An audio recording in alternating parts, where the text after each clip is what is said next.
You've been very passionate about this thing called unreasonable planning. What the heck does that mean?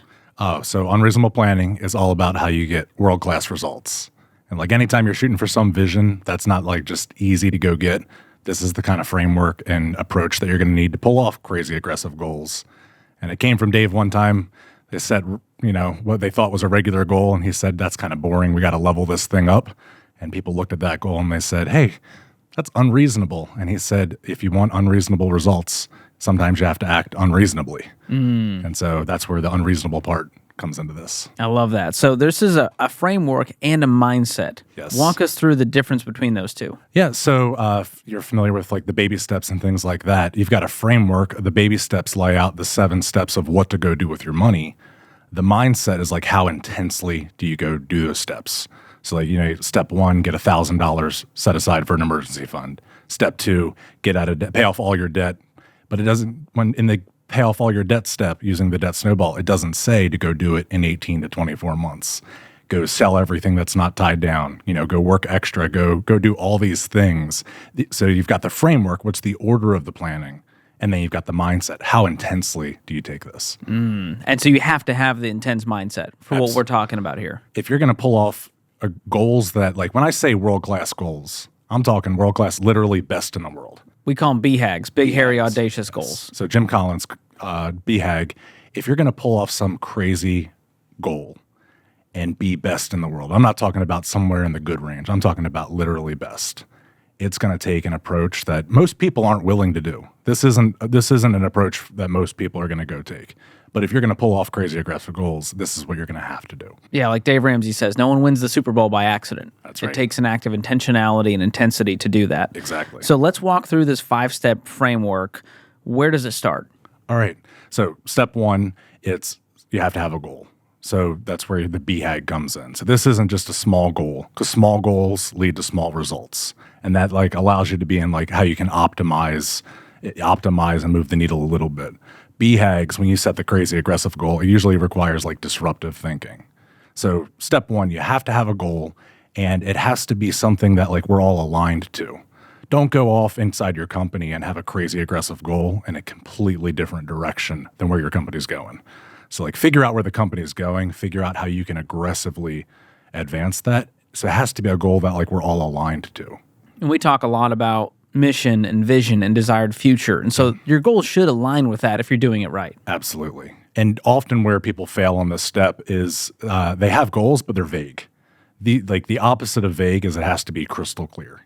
It has to be crystal clear, and we all have to align to it. Could the entire team repeat what the goal is verbatim? Absolutely. That's the goal. So there's a litmus test there. If the whole team can't repeat it, it's not clear enough. You haven't repeated it enough. Yep. So once we've defined the goal, what's the next step in the process? So step 2 is where you commit to it. And this is usually a step that most people skip. It's kind of like assumed that everybody's committed to the goals. I can tell you, not everybody is committed to the goals. Often because step 1, like it wasn't so clear. So in step 2, like at the level at which you commit to the goal is a game changer in pulling it off. If you've ever listened to like the Ramsey show, people call in and they're like, I can't save money. Obviously you talk to them as well. And I've heard Dave over the years reframe how that caller is asking that question. I can't save money. And Dave's like, you mean to tell me if your kid was sick and they were going to die if they don't get some procedure by the end of the month, and that procedure costs $5,000, you mean to tell me you couldn't come up with $5,000 to save your kid's life? And like instantly that caller changes their posture and they go, well, I mean, if I had to, I could. And so what's the difference between 3 minutes earlier they couldn't save money and now they could save $5,000 by the end of the month? The difference is the motivation. And what level are you going to go commit to it? So, hearing Dave take that call, that caller is in like crisis mode. They've put themselves in crisis mode. And the trick here on this like goal planning framework is you don't have to be in crisis to be that intense. You can choose to turn that switch on. You can choose to put yourself like set that posture to where, over my dead body, are we not going to accomplish this goal? When you start doing that, when you start like, if you have that like, if my kid was going to die, I could obviously come up with $5,000. I've been thinking of times on my team, we've set crazy aggressive sales goals. So one year, it was actually a couple of years, our sales had plateaued. And we talked about what needs to be true to take no off the table on hitting this next goal. So we were talking about going from like $5 million a year in new sales, leveling up to $8 million the following year.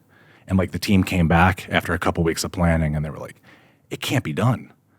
I'm like, well, it seems like no is an option. So we've taken that option. What if we took no off the table?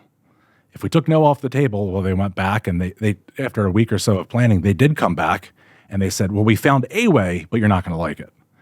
I'm like, okay, tell me what it is. If we're going to increase sales that much, 60% in 1 year, when we've plateaued for years, we're going to have to go from spending like $100,000 a year on our marketing to about $1 million. And I'm thinking, you mean to tell me you did all this planning and you want to go spend $1 million a year on marketing? You don't think I'm going to like that? Well, we're talking about how to take a $5 million sales goal to $8 million. You mean to tell me if we spend $1 million, we can go from $5 million to $8 million? If I spend $1 million, we get $3 million more dollars. I'm thinking, how many times can we do this? And they had never thought outside of the box. There's no way we're going to go from spending $100,000 to $1 million in 1 year. But with no off the table, with no not being an option, they came up with an option, and it was what they thought was crazy and aggressive. And it was. Now, had they come back and said, we need to spend $4 million to make $3 million more, there's common sense in here. But when no is an option, people take it. Take no off the table. If you're committed to a level where it must be done, that's what allows you to take no off the table. That leads to new ideas. That leads to new actions.